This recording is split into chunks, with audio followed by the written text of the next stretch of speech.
Okay then, just another little couple of checks just want to do just to make sure you can actually hear me. I'm going to do a poll in a second, just if you can let me know if it's too quiet, too loud, make things a lot easier for me, alright? Admittedly, I'm pretty new to Twitch despite doing it last year, so I'm going to try and do one now, so bear with me 2 seconds.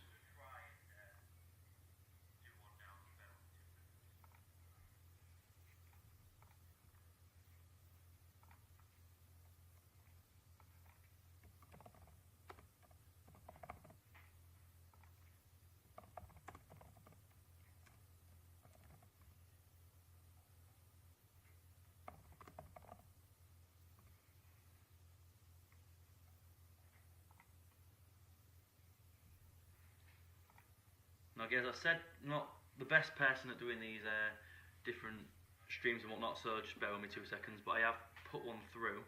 I don't know if you can actually, no, I don't think you can view that one, so bear with me 2 seconds. I'm going to put a link in the chat, it's a little straw poll. Now there will be a little bit of an echo at the minute because I'm still sort of testing at the minute.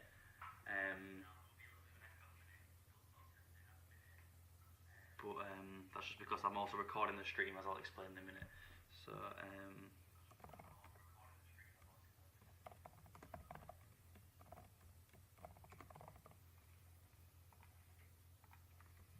if you all won't mind, just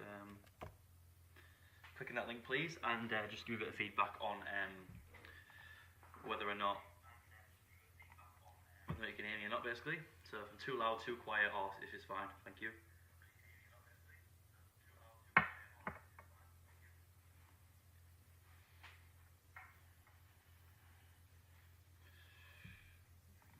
Give me a second.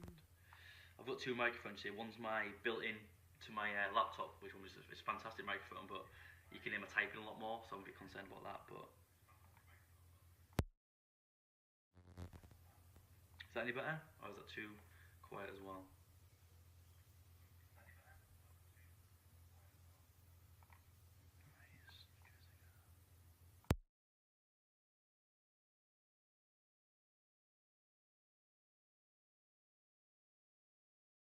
Right, just switching microphones. Ooh, that's microphones. That is loud.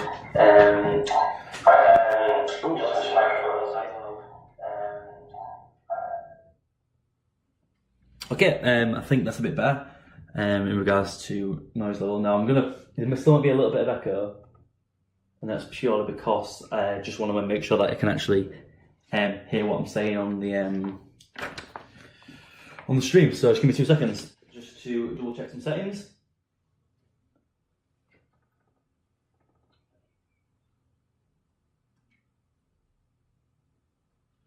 Okay, that's one last test before we start.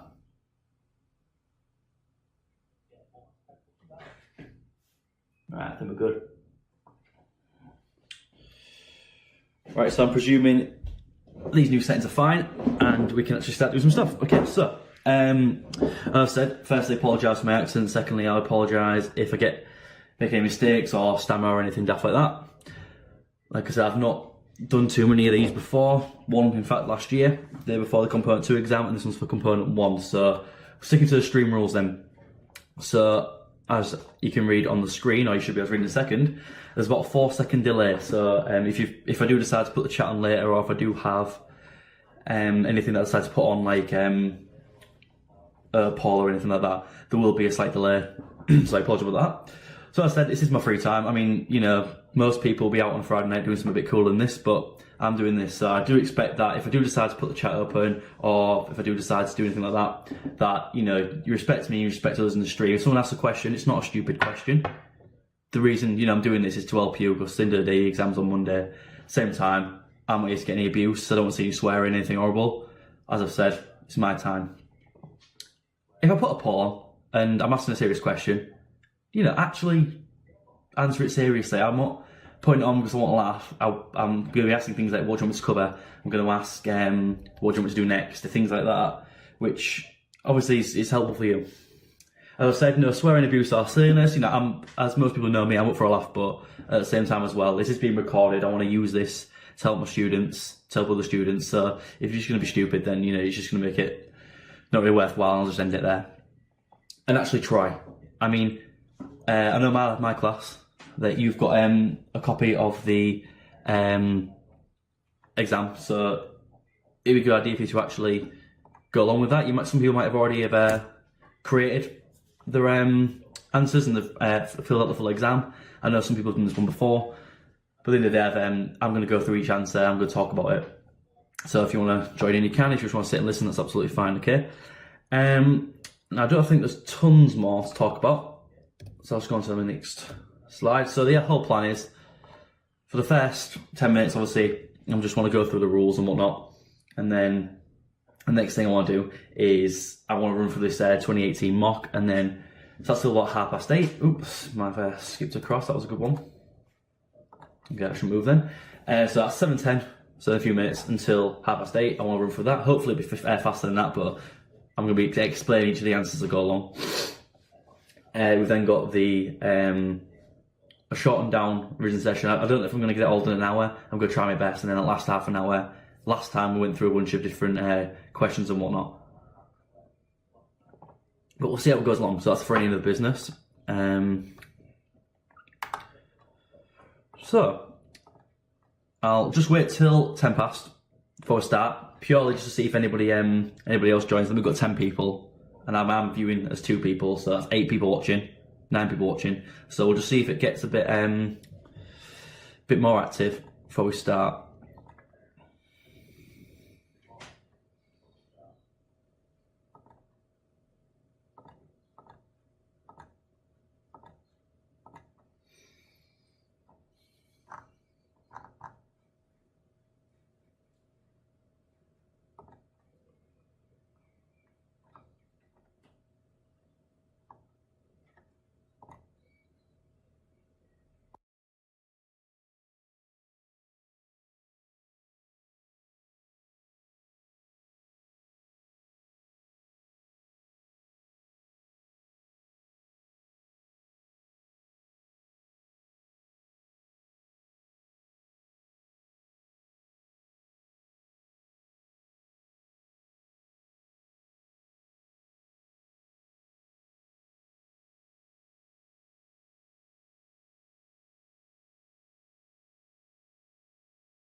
Now, as a little test, I've attempted to enable the chat just for now, just so I can ask some different bits and bobs. So if you want to put anything in the chat, if you can, just so I can test that works, that'd be nice. I mean, I can appreciate some people probably switched off already, so that's fair enough.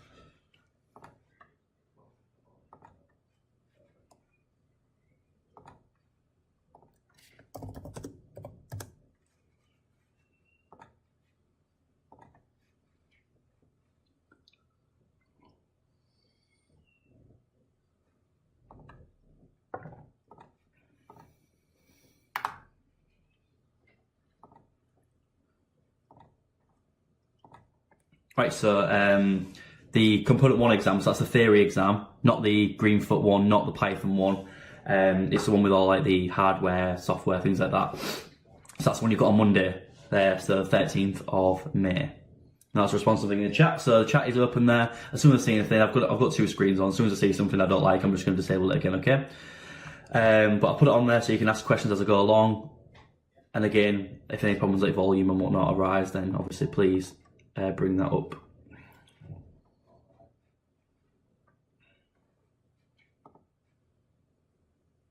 Oh, sorry, the exam, which year? So there's only been the exemplar exam that came out with this spec, and then there's the exam, which is the summer 2018 one, which is last year's one.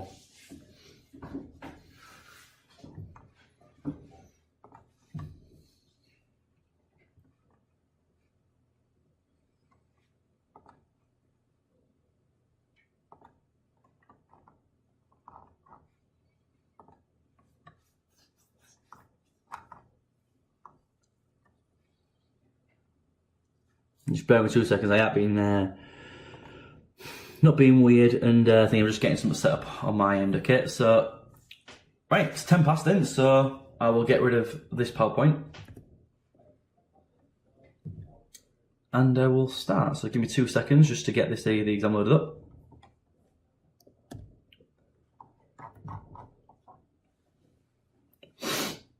Okay, so don't think there's anything that's covered on this first page, but just so you know, last year it was on the 14th of May, this year it's 13th of May.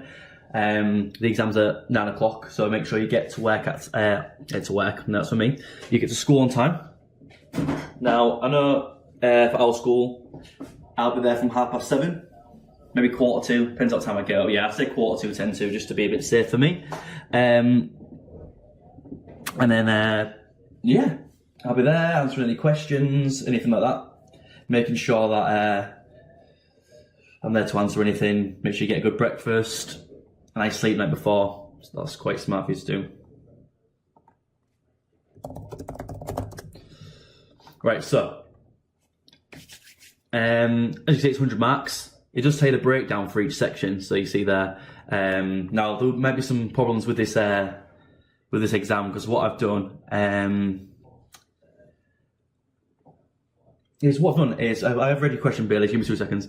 It breaks down each question so you can see, you know, what's the maximum mark. Now this exam, if you give me 2 seconds, I should be able to.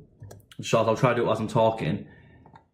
I will copy this. It's going to be the editable version, this one that I've currently got loaded up. What I'll do is I'll post this, if I can, onto my website so you can download it. You should, well, at least you lot should have a written copy that I've done for you.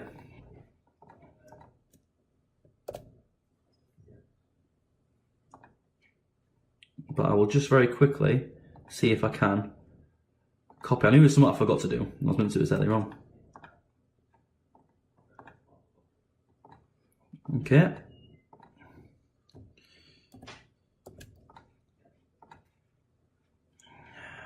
Two seconds. What I've had to do, I have to remote into my computer to get that to work. So it's gonna be 2 seconds. All right, let's do a quick check that works. So, right, yeah. So if you go on to, now I've not got everything on here, I've literally just put the exam on there. So if you go on to my website, so that's risc.co.uk, you can see at the top there. I've got the 2018 Component 1 exam, so that's the exam that I'm going to be going through. It is the editable version which I've made. Now, if I very quickly, I'll just get my revision PowerPoint as well. So that second link that says 2019 revision slides, what I'll do is I will also pop that on there as well, should you want to download that as well. Now this stream as well will be uploaded to YouTube tomorrow morning. I don't think I'll have time to do it tonight, so that revision PowerPoint, that's also available for you to download there. Now for Wednesday's stream next week, I will do the other 3 links in there, but you know, I don't want to spend all the time editing some HTML, I don't need to, okay? So I'm going to disconnect that, and I'll actually start doing what I promised to do, okay?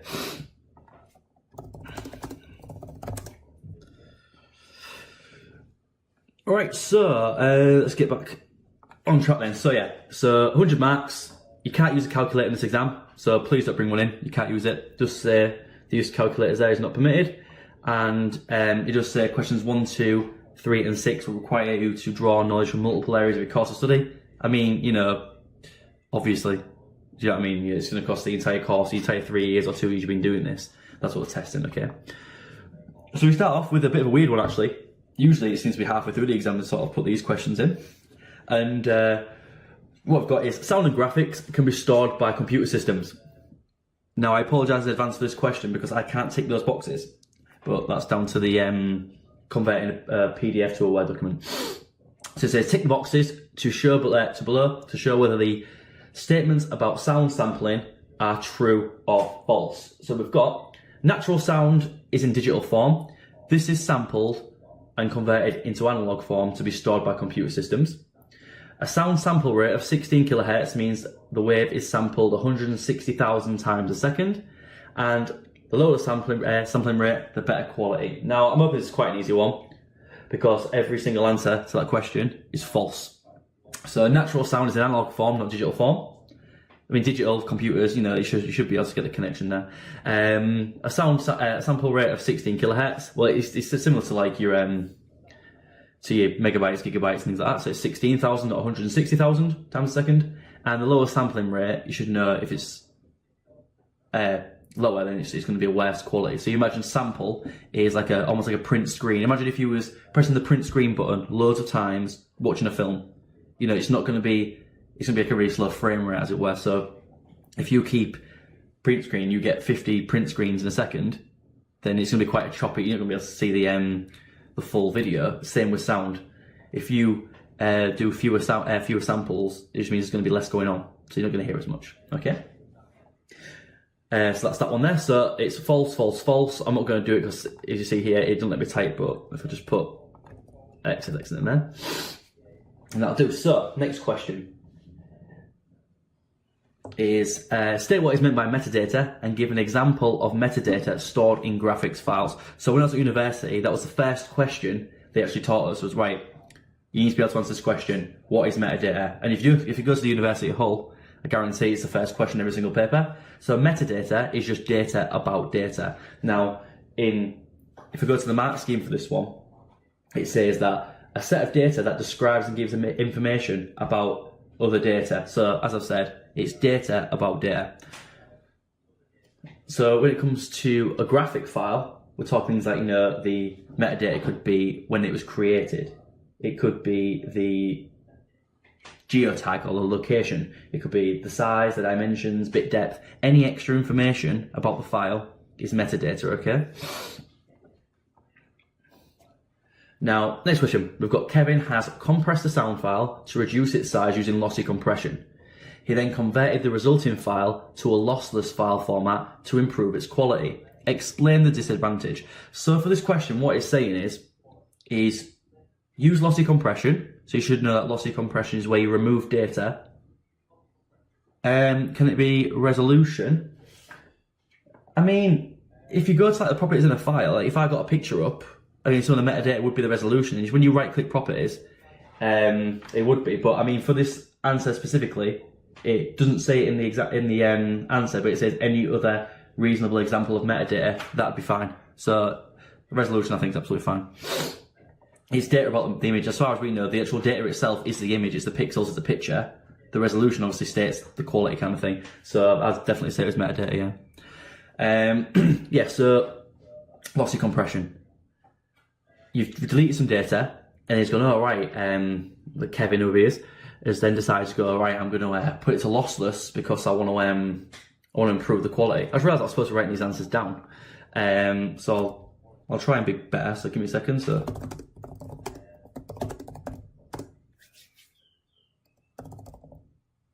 now you have to forgive me on my typing as well, because I'm dyspraxic, so I always typo. So I apologise for that in advance.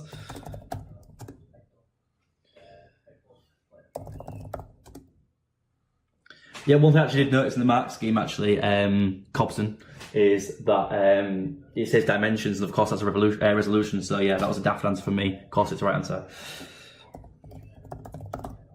So the disadvantages is for this next question. So that's brilliant, so let me type in this one. Is it going to let me? Not the best bit of writing, but yeah, so forgive me, like I said, when you convert a PDF, it doesn't put things into tables like you think it would do, so some of the answers are going to look a bit funny on the lines. So yeah, so when you do lossy compression, what you do is remove data. If you then decide to do lossless compression using an algorithm, what this algorithm does is it sort of say it'll say, like, instead of red for pixels, it'd say, like, R2 or something like that. It's not, I'm not being 100% accurate there, but what it is, it uses an algorithm which means that it keeps all of the quality. So you keep quality, but if you've just removed data from the file, you can't get it back again. So because you put this algorithm in, which would add a little bit of extra data to the lossless one, because we always know that lossless compression is always the smallest file type. Not file type, file size. It's always the smallest compared to lossless. So if you put this algorithm in, it's automatically going to make it bigger because it's got this this extra bit of information for you to put it back to maximum quality. If you've already deleted the information, not a chance you're going to be able to put that back in. So going to the marks of this one, it says when you convert a file to a lossy format, you discard some data, which I've said. So I've said you remove some data. Lossless conversion doesn't recover the quality because the data lost during compression can't be recovered.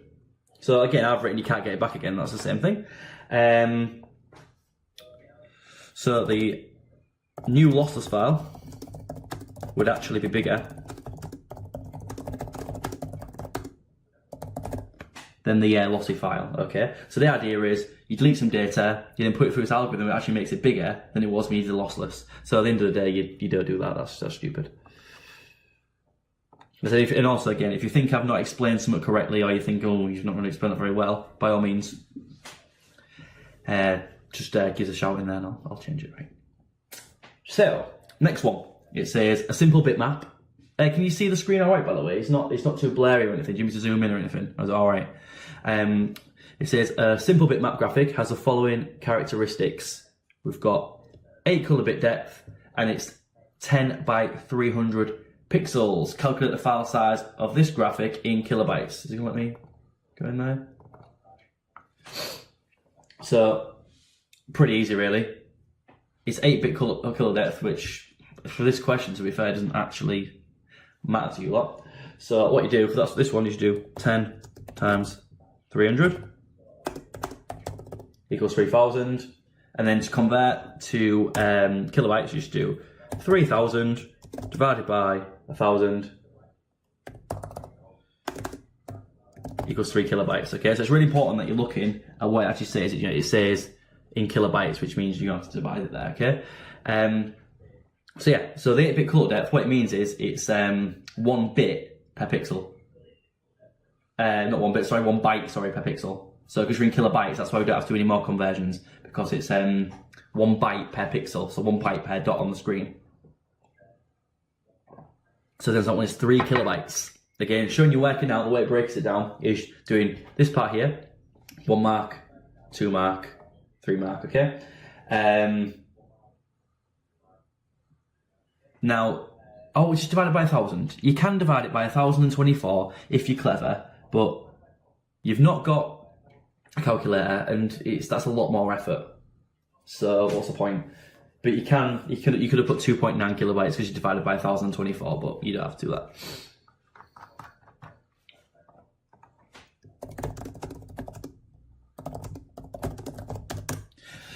Right, so next question then, so we're going to the hardware unit. The computer systems used at a warehouse have a single core central processing unit, a CPU, and a typical von Neumann architecture. Describe the role of the following components. Now, I know my class have. If anybody else has been hammering this unit, then you'll have seen these symbols a lot. Now, first we've got the control unit. Now, the control unit is essentially that's like the manager. It's like it's like your teacher. Yeah, a bit small. I'll zoom in a little bit for you there. So the control unit, the whole point of it, it's like the boss. It tells the things what to do. Okay. So what it does is it directs the flow of the instructions. So I'll just tab that in. Directs the flow of instructions. So it says, right, you're going to do this one first, then this one, then that one, then that one. It then. What it does is it tells the other parts of the CPU what to do next. So it, should tab that in. Tells the other parts of the CPU what to do. And then finally, I mean, one thing you're probably not going to have written or not have thought about is it also generates a clock tick. So it generates the clock ticks. Oh God, that was terrible typing. Generates the clock ticks of the CPU. Now it's 2-mark question, so if I'm honest with you, I really would not worry about that one. I'd just worry about these two ones. These two matter the most, okay? So it directs the flow of instructions and tells you the parts of the CPU what to do. Now, next part is, what happens if I delete that? No, it looks terrible. I'm doing that again. Is the arithmetic logic unit. Now I always say it's like the calculator, it does the maths, but it's not just the maths, it also does all the logical instructions, okay? So it performs all the mathematical calculations and the and the logical instructions, okay? So it performs all the mathematical, I always spell this wrong, instructions and logical functions. So I was kind of hoping that we'd get more people watching last year. We got to 47, I think, watching at once, but I'm on 12. But I mean, I've only got 13 in my class, so I don't think I can learn too much. Right. So next, I'll leave that up there so you can read that part. If I've scrolled down too fast as well, again, just say in the chat what you want me to go back to or whatever. So the next one is your Risc type processors. So you should know that Risc stands for Reduced Instruction Set Computing, or Reduced Instruction Set Computer, or CPU, or whatever your teacher said. Now, what a Risc processor means, it has a fewer amount of instructions, okay? So I'm just going to quickly type up what I've been just said, if I can actually... No, it's not liking that again. Give me a sec. Right.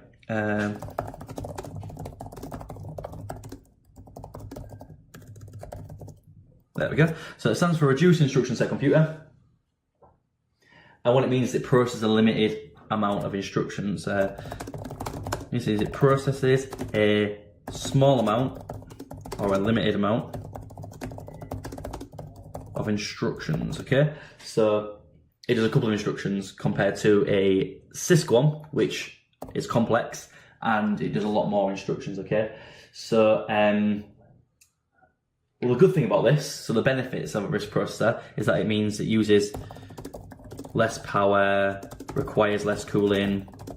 It's just not, it doesn't work as hard. It's a bunch of simple instructions it's got. So if you think about a calculator, you get them calculators that can just add up, multiply, subtract. But then you also get those really smart calculators, and scientific ones that do all them extra jobs. If you think about the scientific calculator,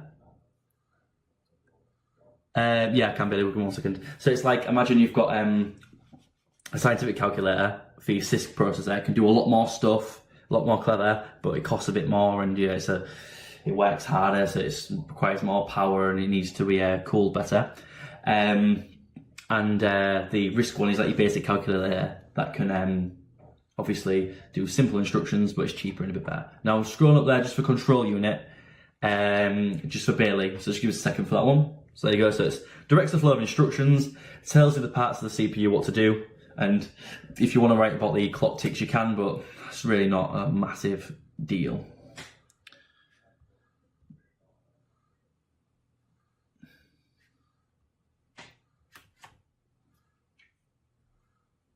I just got a question just whilst I was reading that. I've got whoever Deno855 is, welcome by the way. It says, are you expecting it to be like this one this year, or will it be completely different? I couldn't possibly tell you. With it being a new specification, they had the sample assessment material exam, which I'm sure some of you done for a mock. I know my class did. And then we've got this one. So I expect the format to be the same. I know for a fact it'll be 100 marks. I know that it's going to cover a range of topics, but I honestly could not say. I wouldn't want to say, oh yeah, revise this, and then it not come up. So as long as you've got a rough idea of everything, like I'm sure some questions will be similar and some questions will be repeated. That's always the case. I mean, I'm fairly certain these symbols are going to pop up again, but at the same time, I can't possibly know. I don't really get any input on it as a teacher, so I have no idea, unfortunately.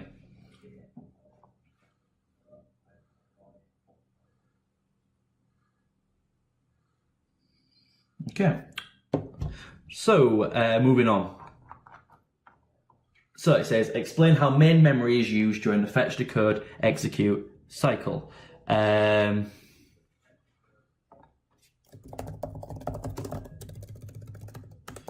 All right, Michael.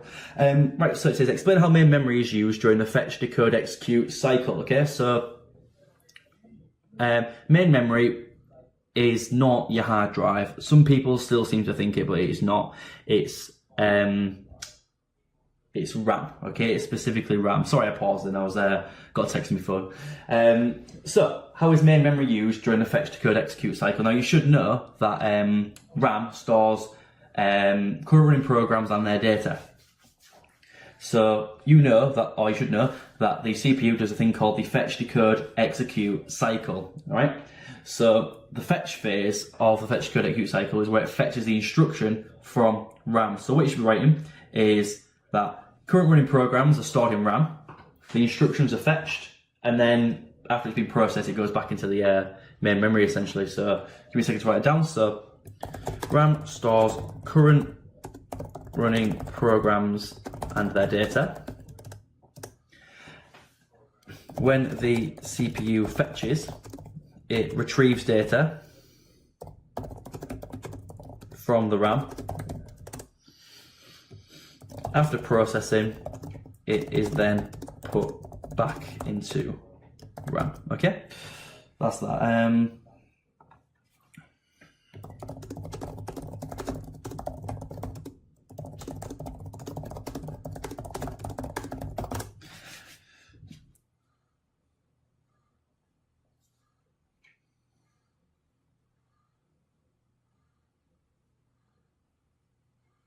Yeah, I knew it was you, Bailey. I can tell it was you. With B. Colbeck was pretty easy. Well, P. Golb, sorry.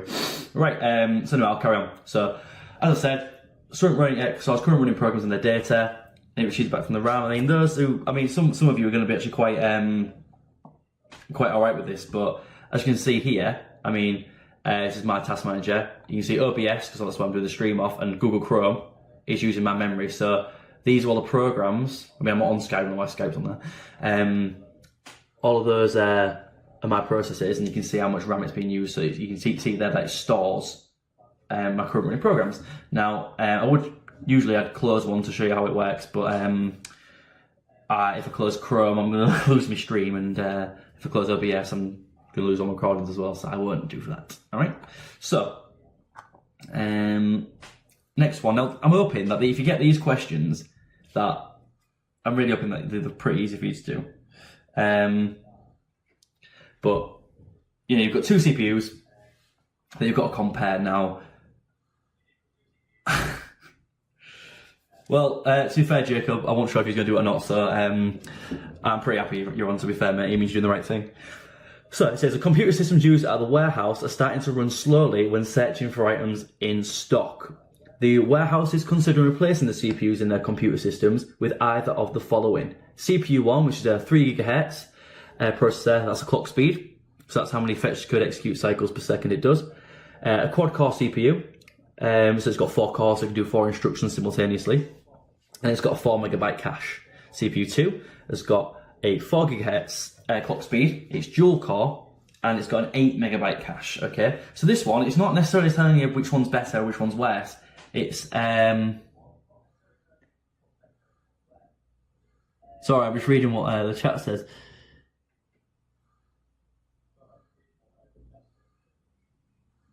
Yeah, fair enough, Michael, yeah. You're not wrong. So, let's go back to the question. You got to compare the performance. So, you don't have to go mad for this one. It's not asking you to say which one's the best one, which one you're going to buy. You can literally just go simple and just say, literally, CPU 2 has got a faster clock speed, which means it can do the fetch, decode, execute cycle a lot faster than CPU 1. Okay, that's it, literally it. So all you'd say is you going to let me type in this one again?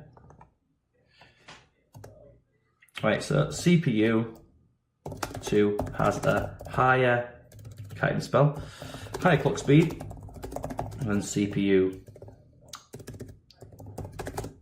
1, which means it can do more FDE cycles or run more instructions per second than CPU 1. Okay, so that's the first part done. Now we go look at the next part. It's quad core and dual core. So what that means is that the CPU 1 can do 4 instructions at once, whereas the CPU 2 can only do 2. So what you put is CPU 1 can process more instructions at the same time. CPU 1 can process more instructions at the same time. So in theory, and that's what the mark scheme says. Well, in theory, it means that technically, because it's quad core or dual core, it can actually do double the amount of instructions. I mean, it's not an exact science, but it's about right. It just depends on the process itself. However, the negative part, I'm just going to put it into a different colour. In fact, no, what bother. So, however, that's not always the case. So you might have a situation where one core or one instruction has to wait for another one before it starts. A little bit like a relay race. If you imagine, right, I'm doing a relay race where you've got them different stations of people who can run. If you've got, 4 runners, well, the other runners have still got to wait for you to get there to pass the baton on. It's the same case, okay? So if you've got a process that is waiting on another,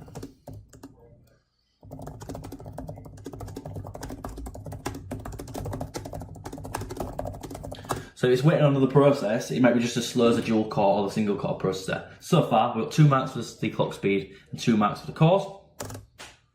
I'm just going to have to go on this next page, I think, so I apologise for that. And then the last one is the cache size. So we see the cache size, one's got 8 meg and one's got 4 meg. So CPU 2 has a larger cache size. This means it can store more frequently. I can't spell again.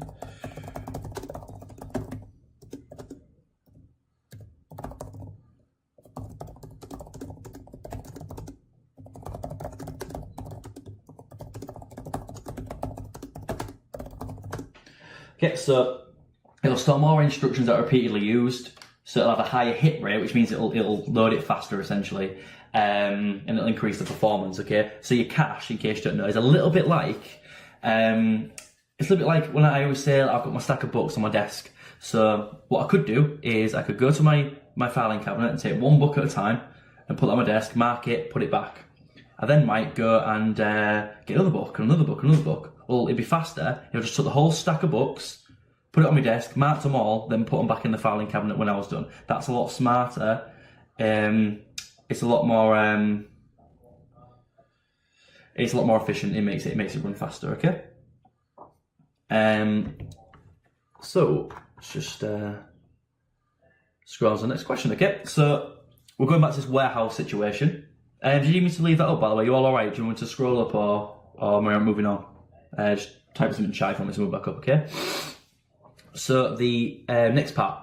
The warehouse staff could use different types of utility software to improve disk access speed. Give examples of utility software that could be used to improve disk access speed. So what it's not asking you is for every single bit of utility software you've heard of. It wants you to think about the question. So for this one, it's about disk access speed. So disk refers to your hard drive, or your hard disk, okay? It's referring specifically to that. Now, you've got a bunch you can have on here. So you've got defrag, also disk defragmenter, compression software, task manager, disk scan and repair, antivirus software, and backup, okay? So it's all about making it faster to basically copy files across and open up files and whatnot. So you should know, hopefully, that defragmentation is a process where you physically rearrange things on the disk, okay? So what you do is when you're deleting things and installing programs and whatnot, what your hard drive or the operating system does when it manages your hard drive or your storage device, what it does is it plugs the gaps with a bit of data here and a bit of data there. It thinks it's being really efficient. Now, with modern computers now, especially Windows 10, I can't speak for Macs or anything like that, but Windows 10 automatically now, like without you really knowing, defrags when it can. So I was, I'm using my work laptop to record this video, for example, and it was being a bit slow. So what I did is I went, right, I'll defrag it, and there was nothing to defrag. What it does anyway is it rearranges those files. So it puts together so say you've got like file 1, file 2, file 3, file 4, and they're all jumbled up. What is it? Puts them all together so they're nice and close to each other. So you're not going to, again, go back to my little classroom analogy. if I had, you know, your books in one room, your worksheets in another, and the class in another, I have to keep running around like an idiot trying to teach them a lesson instead of putting you all in one room where it'd make more sense. So yeah, so that's that. And it also puts all your free space together. So it means your files will load faster, and all your free space is together, so you can, anything new you install or save can all go in the same place, or go in this new place. You then got compression software. So what you might do, like I do this on a regular basis, every year at work I take everything I've done for the year, compress it, upload it, so I back it up. But compressing it just means that it's not going to take up as much data, so I've got more space to save more things. It also means as well, because there's sort of less space being taken up, it means that it'll index better as well, so it means it'll load up quicker. You've got Task Manager. So again, going back to Task Manager, you can also see how much disk access it's using. So if I go here, see, sorry, I'm trying to do that one hand there. Give me a second, put that across. So you see I'm using 1% of my disk because I'm not saving any files, I'm not doing any work, I'm just literally all my things are going for all these two processes here. So I'm not using much disk usage. So, but you can see, right, I've got a program that keeps doing it, keeps using a high percentage, and obviously not very good. So you can just, you know, click on it and then end the process like that. You then got disk scanning and repair. So you might notice that, especially Windows 7, if you plug in a memory stick into a computer, it might go and say, oh, it needs to scan and fix. You know, if it's got any errors or any faults with it, it can fix any problems. You then got antivirus software. So obviously you might have some malicious software that is deleting files or, you know, slowing you down or whatever. And then you've got backup. Okay, so it means you can archive your files. So it means you can back things up and then delete the main copy or whatever. So then you've got more free space. So I'll just summarize that on here. Apologies for not writing whilst I was talking. So you've got the I can't spell utility software. You've got the defragmenter. You've got compression software. You've got Task Manager, you've got disk repair, antivirus, which I mean, it's a tenuous one, that one I think, and then you've got backup software, but easy ones like defrag and whatnot. Okay, so that's them there for you to write down.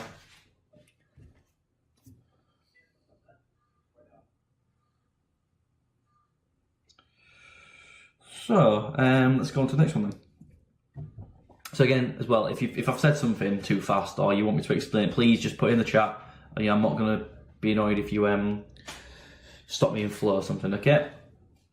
Now, this is an horrible question, this next one. First one's fine, 3A. So what is meant by an embedded system? So that is literally just a computer system within another machine, okay? So an embedded system is just a computer or a chip or something like that within something else to form a task, okay? So it's a computer system within another machine or piece of hardware used for a specific purpose. So this chip, the embedded system, disk repair, Jacob, it's just like a piece of software that so do you know if you pull your memory stick out really quickly, what people say it's bad for it and whatnot, and it supposedly is, not like I keep any notice of it, and that can like corrupt the data and things like that. What that does is that scans it to see if there's any errors, so see if there's going to be any problems with saving and things like that. If it is some errors, usually it might just need formatting or something like that. It goes ahead and does that for you if it needs to, okay? Right. This next one is a massive pain. Like, even I got it wrong when I answered it, because I got most of it right, but I confused myself. Now, it might be a little bit easy. I mean, I've got my pen, but I'm not sure how good this is going to go, so you're going to have to bear with me here, alright? This is me showing off now with me new Surface, so let's see if it works. I'm not overly optimistic with it working, but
Yeah, I just realised that. When I switched to the, give me 2 seconds. When I switched to the other scenario, the other scene on OBS, I took the mic off because I was testing it whilst I was waiting for the stream to come on. So what I explained there is the answer to the question is A dot B or C. That's what I wrote down. Okay, and what I was saying there was that your power button was A, and regardless whether you've got colder than 20 degrees or you've got the override button on, if the power button's on, it's going to work. Okay, so that's an AND. So it needs to have a 1 and a 1, which is an AND gate. Now, because it's B or C, we've got that in brackets there, and it combines with that A and, okay? So the answer is that one is A and B or C. Yeah, the reason why my voice went and the graphics went funny is that for some reason when I switched it to my main screen, it zoomed right in, which is a bit of a pain. I mean, if you give me 2 seconds just to...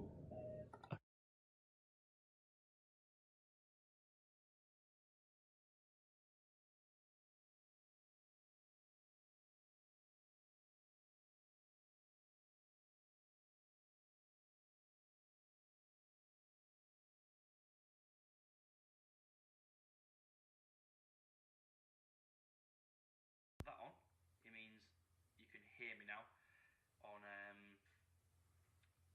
that. I think it goes a bit quiet, so give me 2 seconds just to go through properties, which this is very, very, very weird to look at, but there we go, that's me the scene. So it means that if I want to go do some drawing now, I can just click on that, and that's where I drew that, and that's why it was so zoomed in, okay?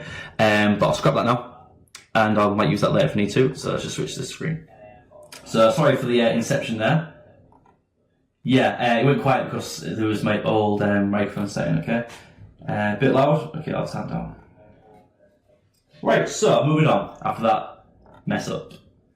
Easy question, this one. Is this the kind of ones you want? If we can actually type on the thing, it'd be good, so let's just have to do the question there.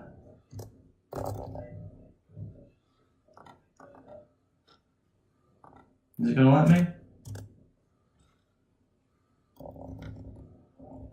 No, probably not. Well, I don't know what Excel's done, not Excel there, Microsoft Word's done there, but it's gone very strange. Let me type on that. Is it going to type there? Let's try text box. So it's a nice little tool, being able to oh, it is echoing, isn't it? Yeah, give me 2 seconds. Let's just... Is that better for the echo? Is that a bit better?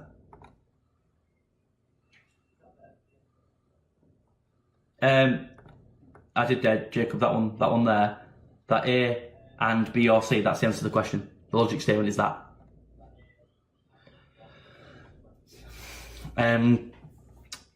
So yeah, so this bit pattern question, let's just see if we can get a text box in there. There we go, okay. So yeah, it's not letting me type on that one, I know it's a bit weird. So it's saying bit patterns, can be used to represent the different states of an embedded system. These bits can be manipulated by several different operations. Perform an arithmetic shift by 3 places left on the 16-bit binary number 001, blah, blah, blah, blah, and state the effect it has on this number. So I'm just going to quickly copy that. Now, a little 2 just means it's a binary number, so don't freak out if you see it. It's just telling you what it is. Now, if you're doing a shift left, all you do is literally 1, 2, 3. I've just shifted the number left. What that's done is it, excuse me, it multiplies it by 8.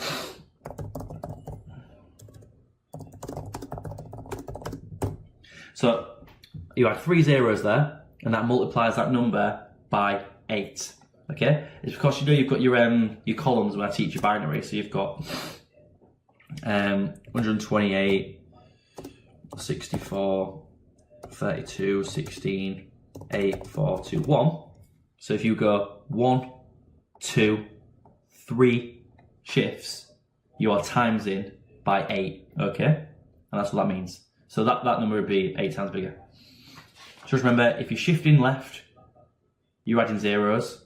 If you were shifting right, so say if the total was shift right, you'd literally go 1, 2, 3, and then add 1, 2, 3 there, okay? That's that one.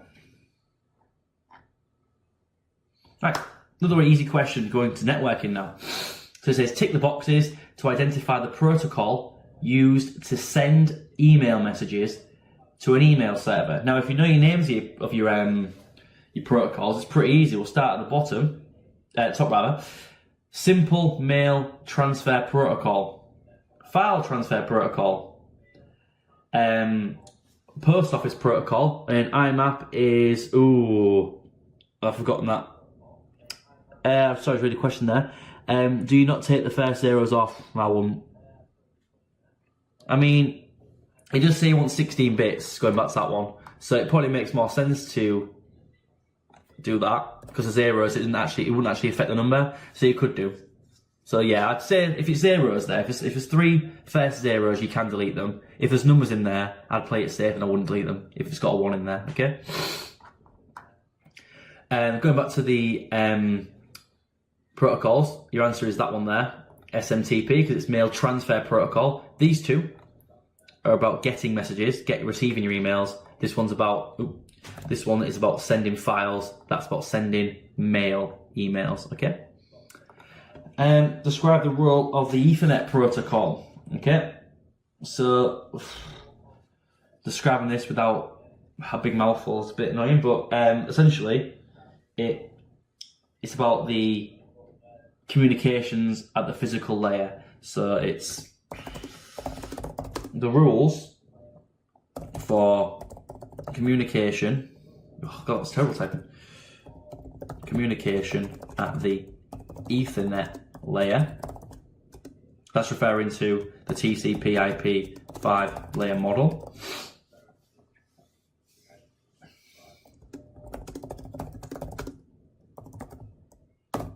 And it's sort of in charge of and looks at the relatively different transfer speeds, okay?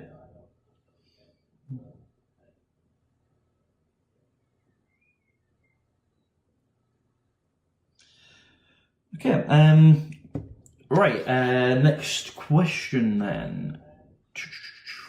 Right, explain the difference between HTTP and HTTPS. So that is the Hypertext Transfer Protocol. I mean, as you can see on like websites and whatnot, you have http://. That's the standards, the protocols for downloading and downloading websites. Now, if you've got HTTP, it's just the Hypertext Transfer Protocol. If you've got HTTPS, the S just stands for Secure Socket Layer or just Secure. And all it means is it's got a layer of encryption, which means it's more secure. So I think for that one, you can literally just put, just doing it again. HTTP is the secure version of the Hypertext Transfer Protocol. Now, Bailey, you've asked me to go back up, so if I just do that, is that enough, or which question, Bailey?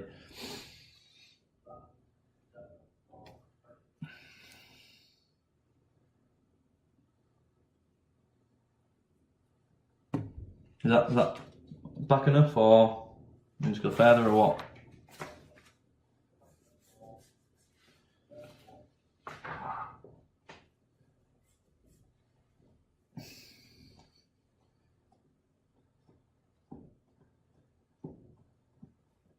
Well, that's not enough for you, Bailey. If you haven't written that quick enough, then guess we're moving on. Right, now this is one that was a bane of my class last year. I mean, there was one lad was like absolutely hammering the TCP/IP 5-layer model.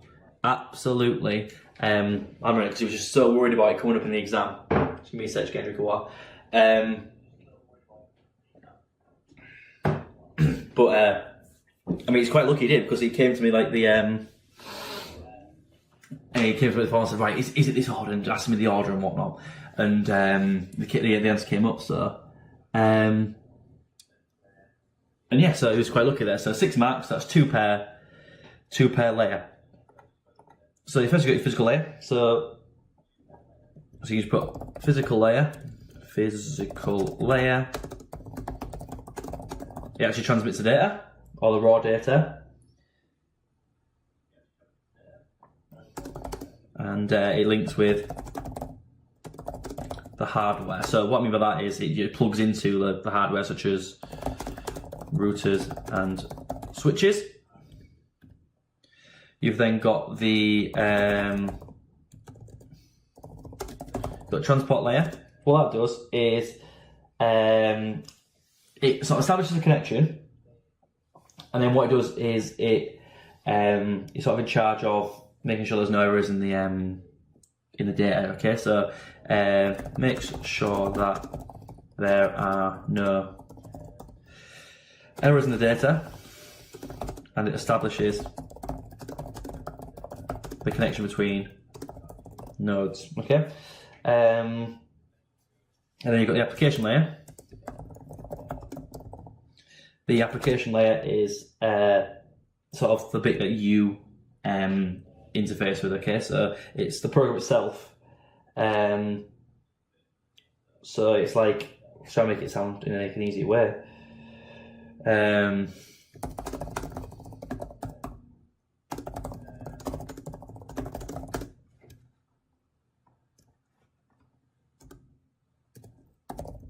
That better in terms of zooming?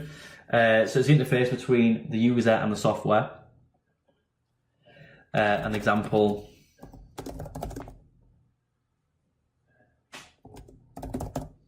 could be like an email program, like Outlook or something. Okay. Should we 2 seconds? Just need to reply to a teacher.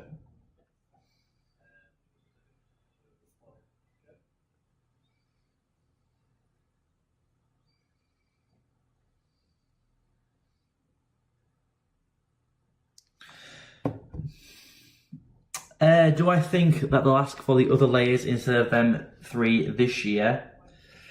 I mean, it's not, like I say, it's not really something I can say. I don't want to say, but I mean, there's a chance. I mean, they might ask a similar question. They might decide to go for things like DNS instead. Like there was a DNS question on the first paper they gave out, and then they didn't touch DNS at all. And this one did TCP/IP. They might talk about packets and packet switching. You know, as long as you've got a bit of an understanding of everything, you'd be all right. But I couldn't possibly say.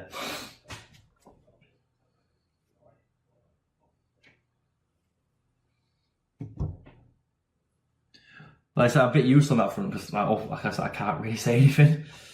Okay, so I don't know why it's gone grey and weird, but we've got the next question, which is describe and give examples of the following types of programming errors.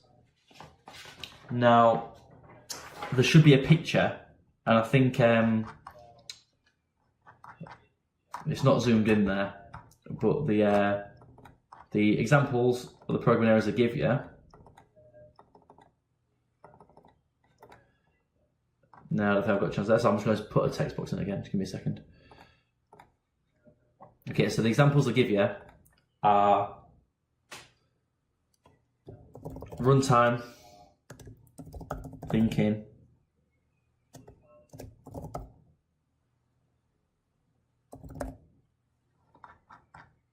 oh yeah, it is, yeah, of course. Just notice that it's duplicated itself. There. Yeah, nice one. Cheers for Jacob. Is he gonna let me go down with that? No, again, I can't really type in these boxes very well. Oh, it's letting me. Right, so table. So your runtime errors. That's an error that only occurs whilst the program is running.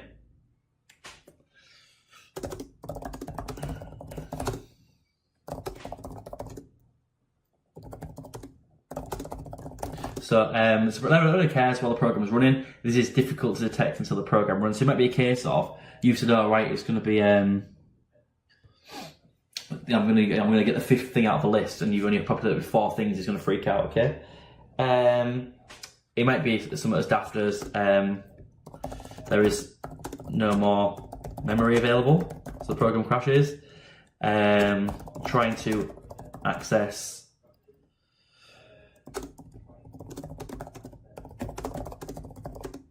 or trying to get a part of an array that doesn't exist or something like that. Okay, now your linking errors, that's when you try and call something. So when you try to call a function that is not linked with your program. So going to Python, what we've learned, if you did random.randint, but you've not done import random, that's like a sort of a simple example of a linking error. So a random function without importing random would be an example there. Now your rounding error, as you can probably imagine, is when you round something incorrectly. Okay, so when you round a number up,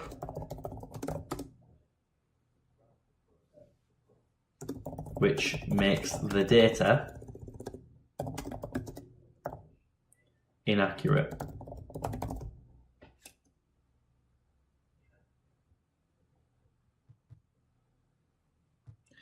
If they're inaccurate, an example of that might be you've got I don't know, 34.5 rounded to 35 means that number is not as accurate. Okay.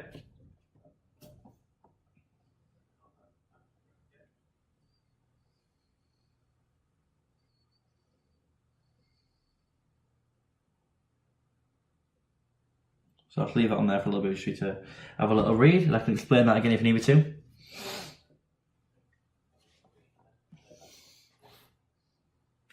So yeah, so that is your different errors. Actually, wait a second, I'm just going to flick to my PowerPoint, 2 seconds. That you can't see anyway. Okay, now I have said till 8:30 I'm going to run through this mock. I'm not too sure if we'll get that done in time, but I've got no plans for later on, I'll tell you that. So we're around the halfway point. I think there's 10 questions, so I'll get a quick drink in a second. But just out of interest, is there any people in the chat or any people in the stream that are not my kids, that are from Summer Coats Academy at all?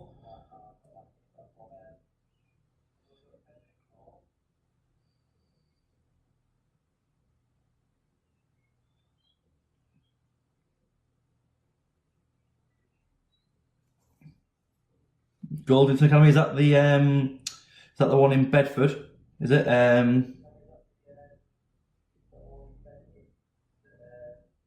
Cool. I got told to by a teacher to do a shout out, but I forgot the name of the school. I'm not even gonna lie. I can't scroll it from my Facebook. Yeah, I'm spreading them. Yeah, I'm getting those subscribers, man. Get the YouTube money later. All right. I'm just gonna very quickly just pour myself a drink. 2 seconds. I'll be a second.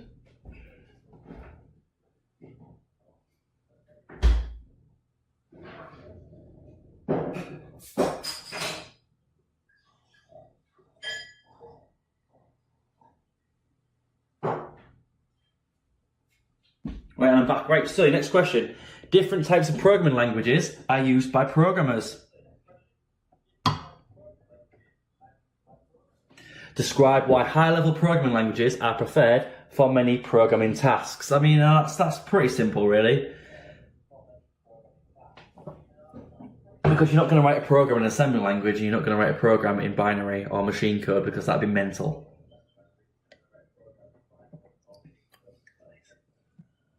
Just 2 seconds, just put my drink down. Yeah, so high-level languages are languages that are made for humans, okay? So they're designed for humans to understand. The syntax has English features, such as, the words and, if, things like that. Now, machine code is in like binary, essentially, ones and zeros, and an assembly language is in assembly language, and it's the things like the imp, out, stat, things like that. you could program in it. I'm pretty sure, like, I'm not 100%, I'm sure some of the early games, like, I think Mario was in an assembly language, but I'm not too sure, I'll have to verify myself. But, yeah, so you've got early games made in it, but it was a nightmare. Managing memory was a nightmare. It's not a very nice thing to do. So your instructions in high-level languages are close to English, so it's easy to write. Usually, you've got fewer errors. You've got more powerful commands. Like, for example, you can just press the slash to divide instead of typing div and things like that. And it's quicker to develop your code and easier to maintain your code because it's in English, you can understand what's going on. So, come on, it's going to work for me. So, instructions are written in English, so they're easier to read, write, understand, and correct. Wow, that was probably the worst typing I've ever done in my life.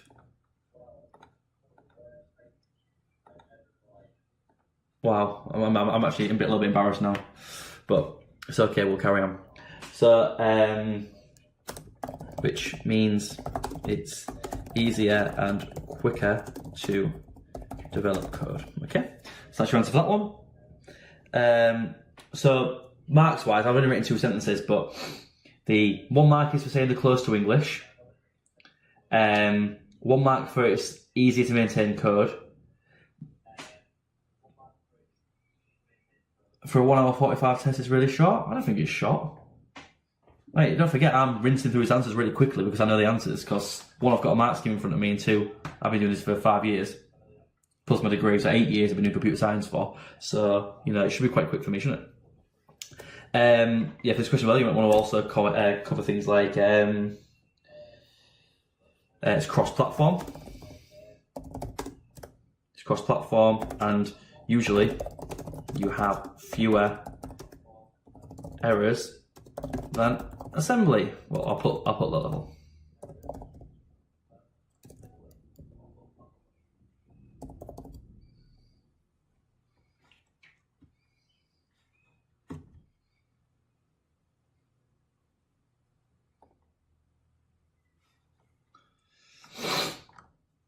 Oh, looks a bit disgusting to read.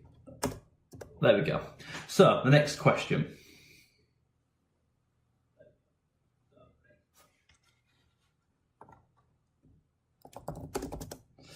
The following code, which contains errors, is written in a certain high-level programming language. Describe the difference in the way which this code would be interpreted and the way in which this code would be compiled.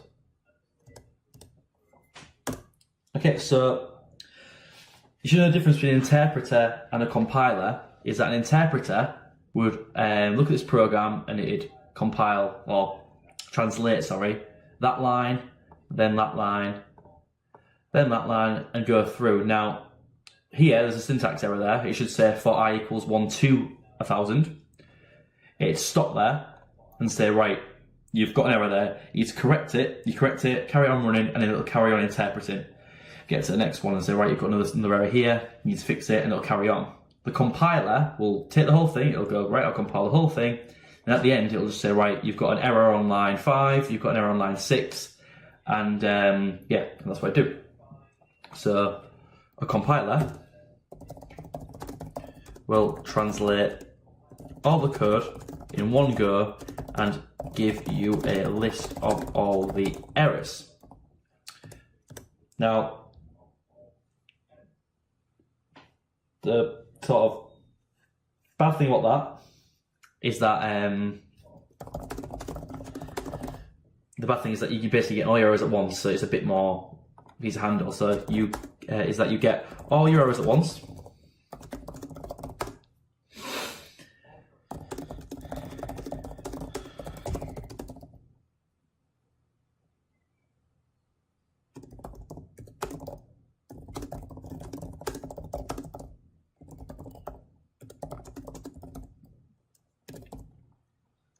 Okay, so it might be hard to fix them all, because imagine you're getting 50 errors you've done.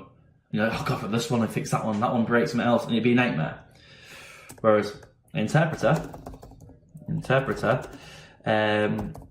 translates the code line by line, which means you get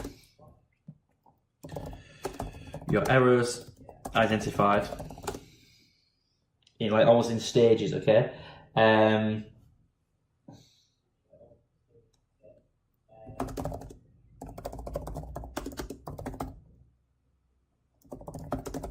So you get those errors as it's like executing or as it's said, as the translation occurs. That's like Python's an interpreted language.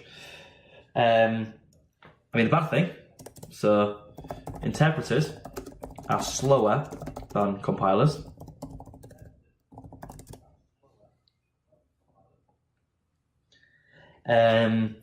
I'll say why. Because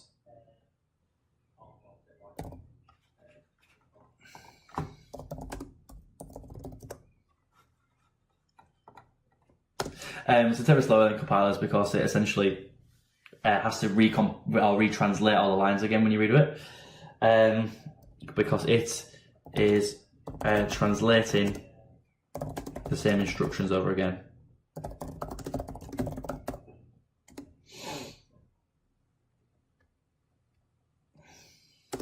But compilers are more efficient, okay? So yeah, there we go. So that's that question there. So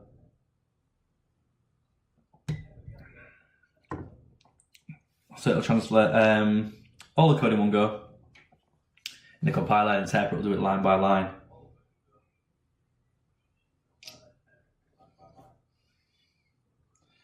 So I'll leave that on there for you to read for a second.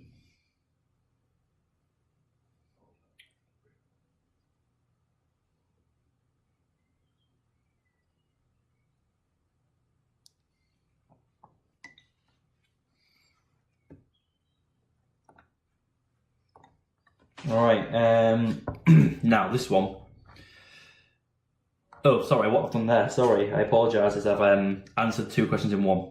So the next question is asking for the benefits and drawbacks of your compilers and interpreters. And what I did is I did it in one. So I told you what there was, and I've done the good and bad points. I'll leave it on a little bit longer just for you to put it in there, but yeah, so there I've spoke about the benefits and drawbacks. So that's the first question, is that one and that one, and then that's your good and bad points there, okay?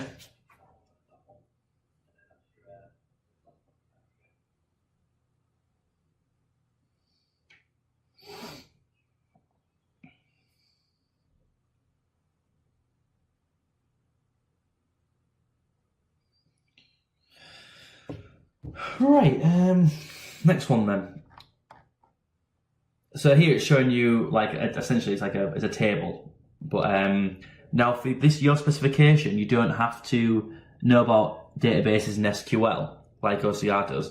However, you just need to know the difference between like arrays, lists, and things like that. Now this one is in a table. If you've got your columns, they're called fields. So a column is a field. A row is called a record, essentially, right?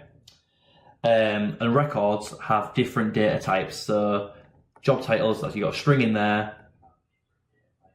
For that one, you've got an integer there, you've got a boolean essentially there, you've got a real there. So a record is a row of data essentially that has more than one data type. So you'd put a record because there is more than one data type.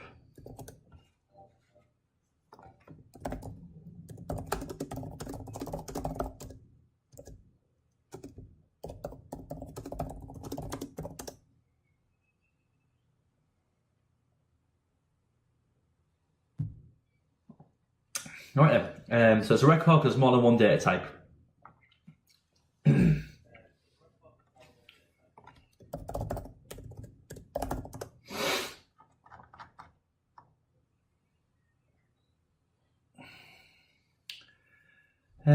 Right, sorry about that, so I've got my own little world then reading the chat. So some of the data can be validated. So validating is basically stopping rubbish getting put in. Design 3 different types of validation checks. It's asking you to look at this and say how you'd validate the data, okay? Not necessarily a bad question. So you can do a surname. So if we say the field could be the surname. Oh, that's small. There we go, surname, the type of check. It might be somewhat as simple as a presence check. Presence check. And the rule would be you can't leave it empty. So, you know, if it's like a database typing in, you shouldn't be able to say, oh, he's got no last name, because everyone's got a last name unless you're McLovin. So that's that one. So we've got validation check 2. It could be a national insurance number, it could be a format check. It could be, we'll say, how about week number? Type of check. Wants to be like a range check. So we can say range check. It could be a type check as well. Yeah, range check. So it could be must be between, I don't know, 1 or 1 and 52. So you obviously can't, there's not 53 weeks in a year, so you can't be more than that. So that'd be a range check. It might be a type check, so you don't put in week 3.5. You know, week 3, week 4, you know. And then it might be hourly pay rate. So we could say hourly pay rate. That one you want a type check there for definite. Type check. Sorry, hourly pay rate. Could be a type check to make sure it's real. So must be a real brackets decimal. So I don't mean a real number as in, I've not said, you know, from 5. I mean real as in a decimal number, okay? Not one I've made up.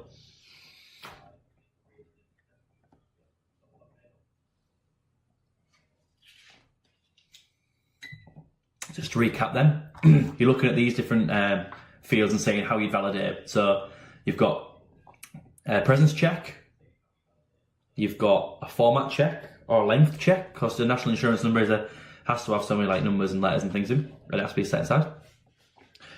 Job title needs to be like a presence check, or if it has to be one of these things, it might need to be a list. So you need to check the type check for a list. Week number, you got your type check and your range check. Full time, so you've got a type check, it must be a char or a character. And again, you know, you're either full time or you're not, so we need to know that information, so it needs to be a presence check there. You've got the hours worked, so your hours worked must be a range check and a type check, and hourly pay rate, range check and type check. Okay. So this one, it's a pretty easy one. I mean, this is going to be interesting how I'm going to actually stream this one. I can have a go at doing the other thing again, so let's have a look. See if I can do it.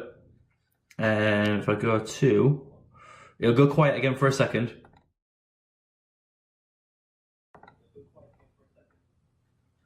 All right, I think it's on the quiet ones. Give me a second. Audio input capture. Oh no, it's all right. You can hear me. You can hear me. It's fine. All right, so there's any excuse for me to use my my Surface Pen. If I'm honest with you, I'm just showing off really. So the first one we've got is we've got to convert 58 to binary, or convert 3A, which in hexadecimal, to binary. Now, if I'm honest with you, if you've got a choice of converting denary to binary or hexadecimal to binary, always go with the hexadecimal because it's easier. So we'll start with 3A. So we've got 3A. So you've got your ones column and we've got your 16s column, right? All you do is convert these two into two separate 4-bit binary numbers. So A is 10. So 10 in binary is 0, 1, 0, 1. So that's 8 plus 8 plus 2. Okay. So I'll put 10 there in brackets for you. And 3 in binary is 1, 1, 0, 0. All you do is you smush them together. So it's 0, 0, 1, 1, and then 1, 1, Oh. Well, it's like a 6. That's the answer there. Okay, so that's that one.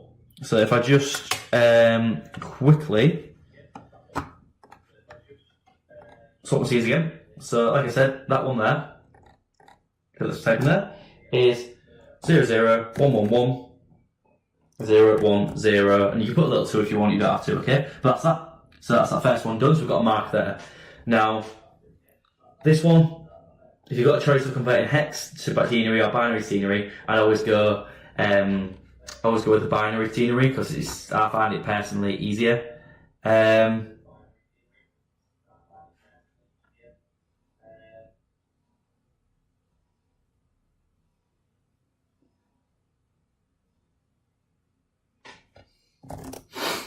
Sorry, I was catching up on the chat then. I was like, you've set of losers. Right, back to my sketchpad. I should really have set an auto key so we can do that a lot faster, but well. Right, so the next one is we're converting no, we're not doing that one. We're doing, to be fair, actually, AF. So we've got, oof.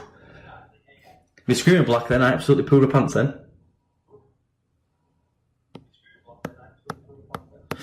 So we've got AF, so you've got 1s and a 16s column. So what you do is you do 16 times 10. So 16 times 10 equals 160. Now F is 15, so 15 times 1. We've got 15 times 1 equals 15. Add them together, it's 175. So if you've got an easy one where it's an A or even a B in the 16s column, then you're laughing, it's really easy. Okay, 175 is your answer. Now, if you've got a harder one, and you don't want to times things by 16, which I can completely sympathise with, you've got your old one where you do your 1, 0, 1, 0, 1, 1, 1, 1. So you've got your 1s column, 2, 4, 8, 16, 32, 64, 128, and then obviously you'd add 128 plus 32 plus 8 plus 4 plus 2 plus 1, which would be 175, okay?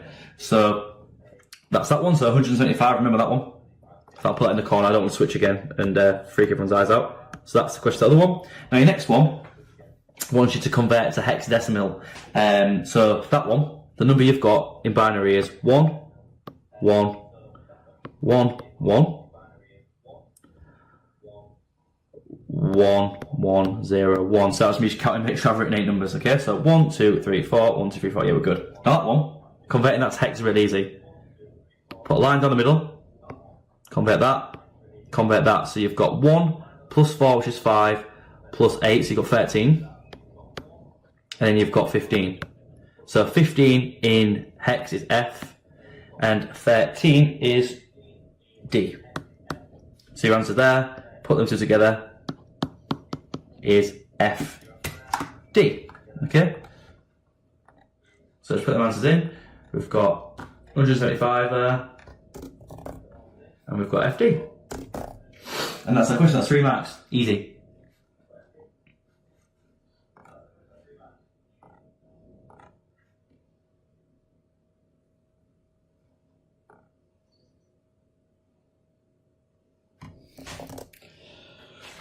Right, there's not going to be a RuneScape stream, I'm not going to put RuneScape on.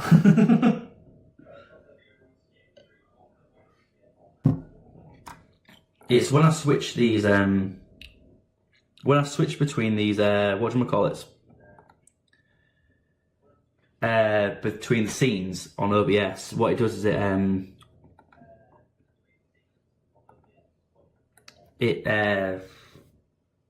the words out, it enables all the sound options. I've got 2 sound options for 2 different mics, so it puts them both on, and that's why it echoes, so I just need to remind myself.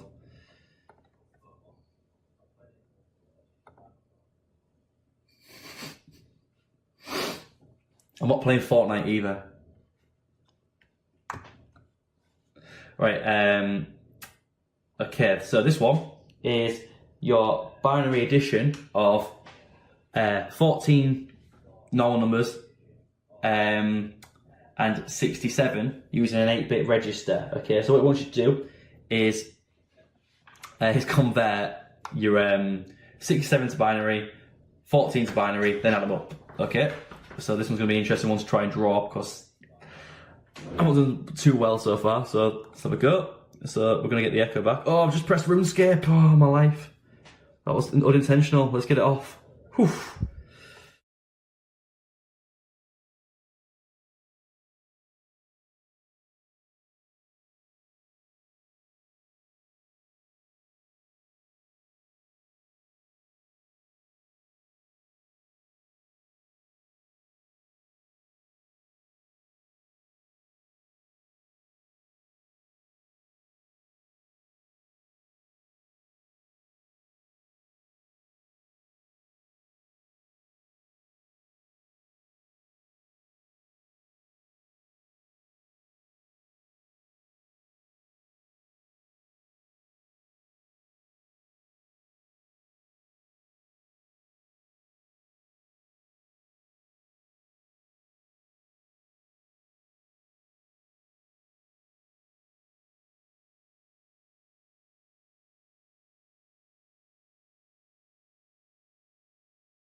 Right, so what I've done there is, other than opening up RuneScape by accident halfway through them, is I just what I did is just quickly converted the 67 and the 14. Okay, so I've got 67 to binary and 14 to binary. So if you don't know how to do that, you can either sort of best fit it in one of the tables you can make, or if you keep dividing by 2 and looking, so like you do 14 divided by 2 is 7, remainder 0, so you'd put a 0 at this end. Then 7 divided by 2 again is 3.5, or 3, remainder 1, so then you put a 1 there, okay, and you keep going, and you add zeros at the end, okay. So I've converted my numbers now. I've got 6, 7 and 14. Now, to work out the answer, it's really easy. If you've got a 1 and a 0, you put a 0. If you've got a 1 and a 1, you put a 0 with a 1 on the step. If you've got a 1 and a 1, 1, 1, 1, sorry, you put a 1 and a 1 on the step. Essentially, you either up to 0, 1, 2, or 3 in binary. So we've got 1 plus 0 is 1, so I'm going to put 1 there. 1 plus 1 is a 0 with a 1 on the step, which means I've got 2 again, so 0, 1, 0, 1, 1, 0, 1, 0, and there is my answer. 0, 1, 0, 1, 0, 0, 0, 1, then be a little 2, okay? So let's get off this one, and let's get that echo off straight away. Okay, so just put that in as back as an answer. We've got 0, 1, 1, 2, 3, 4, 1, 1, plus 0, then we've got 1, 1, 1. So I'll say you've got 1, 0, 0, 0, 1, 0, 1, 0. Okay? And then we got this back. Then we got the answer there. So that's your answer there. So it's your 3 marks for your conversions there.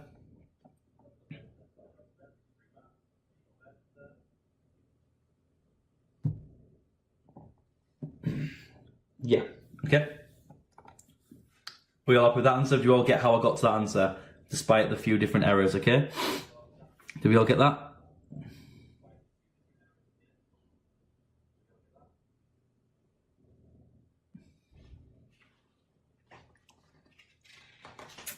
I'm going to tell it as a yes because no one's replied, so moving on. This one, using a suitable example, explain the concept of overflow. Okay, so overflow, that is basically where you add up 2 numbers and you get an extra bit in the end. So honestly, best example to do, guys, just do 1, 1.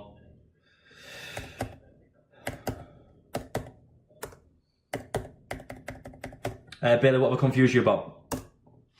But anyway, so you write what your problem is, and I'll just carry on with this question, okay? So if I add those numbers together, the answer would literally be 1.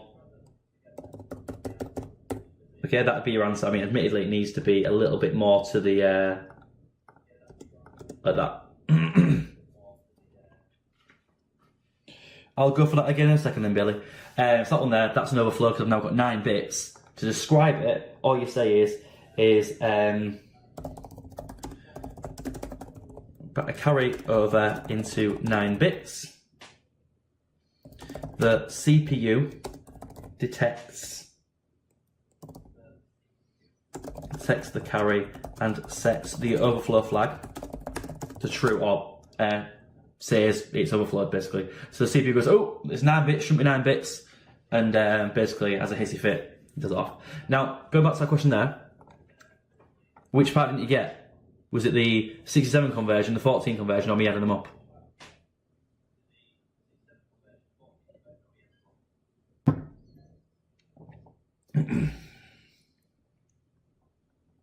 Oh, you put never mind. I mean, that is the point, you might not have got any of it. But just remember, 1 and 0 you put a 1. 1 and 1 you put a 0 and a 1 on the step. So that means I've got 2 1s again. And then so on. And then I just add the 1 from the carry there. I was explaining that more when I wasn't talking on my my drawing I did. Still dead proud of the surface though, it's doing well. I mean, the CPU is absolutely on fire. Yeah.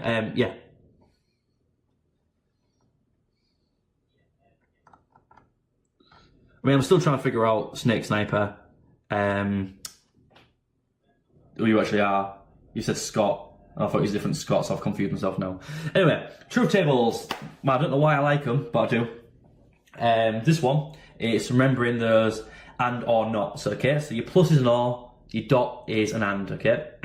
So, this one basically means if you've got any 1s in either column, you put a 1. So this one's quite easy. 1, 1, 1, 0. P and Q, so P dot Q.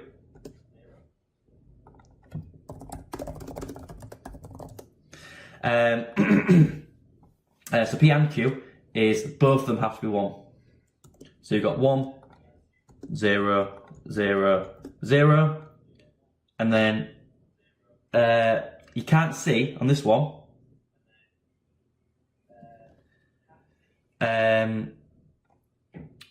You can't see there's a line above this one. So this one's actually not P and Q. So I'm going to write not, but in the exam it's not going to say not. It's going to have a line above it, like a little black line. And that is the opposite of this. So you look at it and go 0, 1, 1, 1. And now this one is like the final equation. All you do is you look at P dot Q, and you're going to OR that with this one, with P or Q. So you do the rule of if it's got 1 in either column, which is basically all of them. So it's just 0, 1, 1, 1. Now, sometimes you might, in a question, they might ask you to simplify an expression. Now, if you do that, you'll notice that this answer is the same as this answer. So this equation simplified is that. So simplify that equation, just put P and Q. P or Q, sorry. Now, it wants you to draw a truth table for that expression. Now, I'm really hoping it's going to let me copy and paste this. This is what you're going to do in the exam. You can't copy and paste, but you can do that. And we can delete pretty much all that. So all you do is you take the P and Q, steal it off them, replace it with A and B. Then you've got A dot B, not A dot B. Again, I cut that little line. And then you've got your A dot B or not A dot B. Let's just first do A and B. So again, it's going to be 1, 0, 0, 0. That's going to be the opposite. So 0, 1, 1, 1. And then you've got to do an OR between these two, which is okay. And that's the answer. So you all get scared of these questions. You go, oh, what's going on? It's a nightmare. It's all right. It's just breaking it down into chunks, those columns. I mean, for this one, you marked row by row. So if you just ignored these two and just did that last column, you still get it right. But because some people can just do it by eye.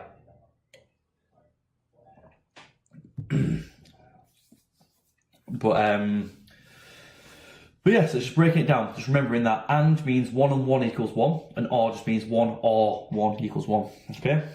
So that's that one. Now I think we're getting pretty close. We've only got 2 more pages, guys. So we're nearly there, which gives us a bit of revision time we can do, okay? So we'll get this finished. We'll have a little toilet break or whatever, and then we'll come straight back into it, alright? I mean, I'm a bit disappointed that we've only got 12 people, and that's including, like, what? 1 ex-student, no one from Summercoats, some from Clee, and the Bedford school. I mean, it's because we've got at least 14. Yep, there you go. But yeah, so your next question, anyway, is talking about SQL injection and IP address spoofing, okay?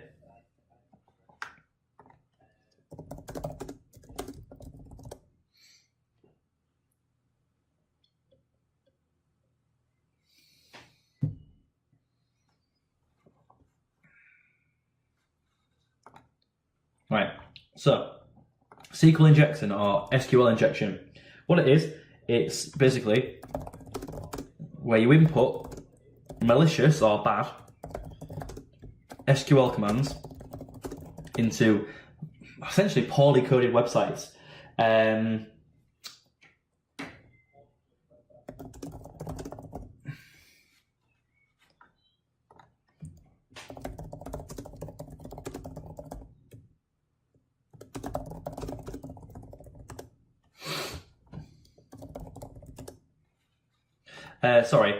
Input malicious SQL commands into an input box on a website.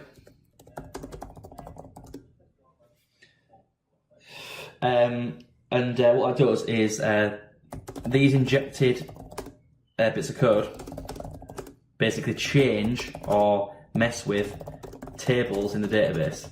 So what I could do is, say I knew or had as a guess that there's going to be a table called users, I might write in an input box on a website, this is a better one, delete star from, and then I know that it's called users, for example, users, where 1 equals 1. Now what that would do is that would delete, star is a wildcard, it'll delete everything. So it's saying delete everything from a table called users where 1 equals 1, and that basically means if 1 equals 1, which is a logical statement, which is always true, 1 is always equal to 1.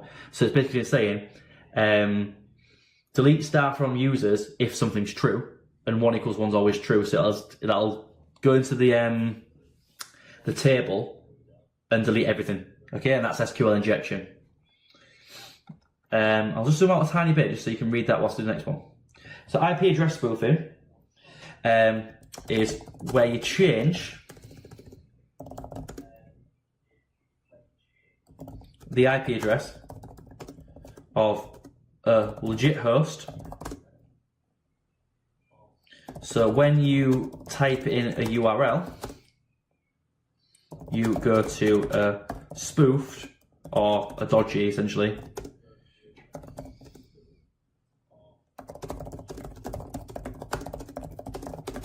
So they can still data give you a virus. So earlier on, I gave you a link to my website, Decode.uk, sorry.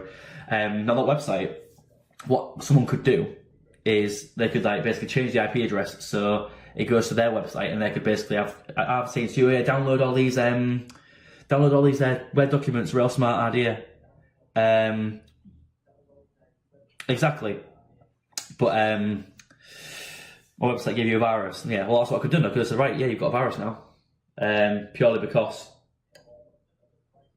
IP address spoofed, okay? Now this last question is a biggie, because it's quite a small topic and it's 8 marks, okay? Now, I'm not going to go mental and describe every single tiny step. I'm going to break it down, right? How you, sounds like I'm going to start like a rap battle then, doesn't it?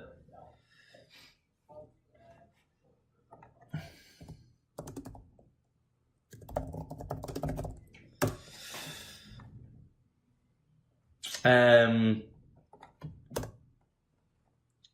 yeah, so describe identifying these vulnerabilities. You've got footprinting. You've got ethical hacking. You've got penetration testing. And that's it, right? That's the 3 categories, okay? So I'm just going to summarise them really quickly because I need to go to the toilet. So we've got footprinting is where you gather all the information about your network and all your devices, and you sort of get it all together in like a file or whatever. Then what you do is you then give that to your penetration testers, and they can use that information to try and see how much they can get, basically. Ethical hacking is where you pay a hacker to hack your website or hack your network, and they basically try and bypass everything to basically see what they can get at.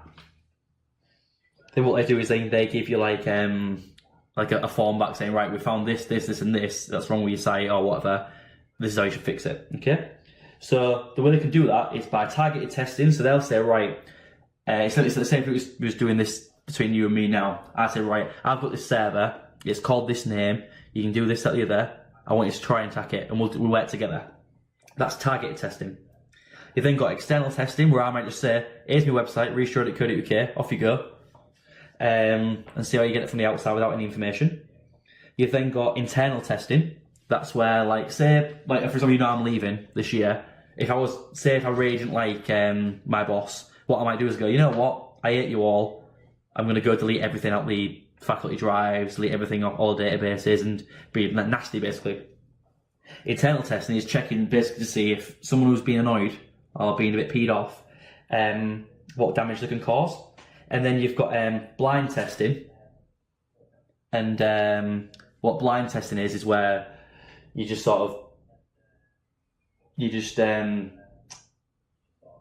pretend that you don't have any idea, you don't know what the servers are called, you don't know anybody, you don't know any information, and you just got to go and see what you can get, do the blind test, okay? And that's that. So to summarise, you've got footprinting where you gather information. You've got, so you footprint in, you give the information to the ethical hackers. You then do the ethical hacking, which is where somebody hacks your website for you, or your network. Then you use penetration testing, and then which is a subset of ethical hacking.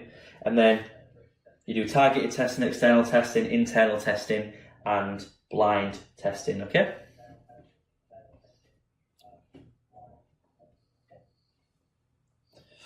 Right, so that's that.